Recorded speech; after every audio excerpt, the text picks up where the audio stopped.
Quand elle a essayé de publier le témoignage en Israël, bon, elle a eu, vous avez vu, donc un refus, où elle n'a pas réussi, puis après elle a fait vraiment bien d'autres choses, donc elle a terminé son doctorat, elle a écrit aussi des livres scientifiques, et elle a transformé ses mémoires en roman, donc un roman historique qu'elle a publié en Israël sous le pseudonyme de Tzvi Eitan, qui est en fait le pseudonyme qui est basé sur les deux noms de ses fils.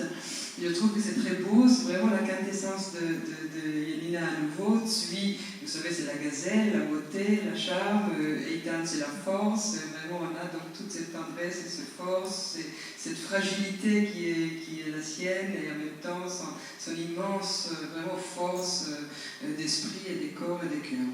Donc merci infiniment Yelina pour ce que vous êtes et tu es en vous, parce que tu es plusieurs, en une, et continue encore de nous enseigner et de nous rendre.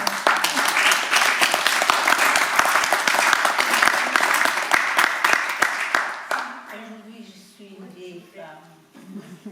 C'est la force de la vie. Il faut accepter ça.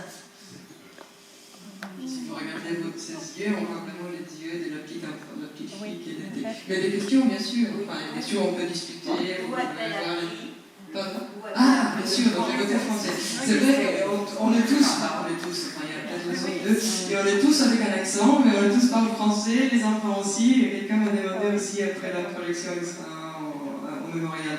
Yelina a fait plusieurs post-doctorats après, donc sont en Israël, après Israël, et ses enfants sont nés en France, non pas du tout, ils sont nés en Israël, mais ils sont passés un moment en France, et puis peut-être que je les laisse répondre pour une fois. Il y avait une photo où vous voyez deux enfants qui ont l'air des jumeaux.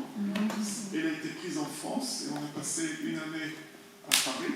Et c'est là où on a appris le français. On avait un très bon accent français, mais on l'a perdu. Les sont très aléatoires. Et puis, à la fin, mon frère est arrivé en France et on habite ici aujourd'hui. Et on est heureux d'avoir la visite de nos parents. Souvent, et vice-versa. Vous habitez en France ? Oui, tous les deux. D'accord. Ah, je pensais que vous étiez...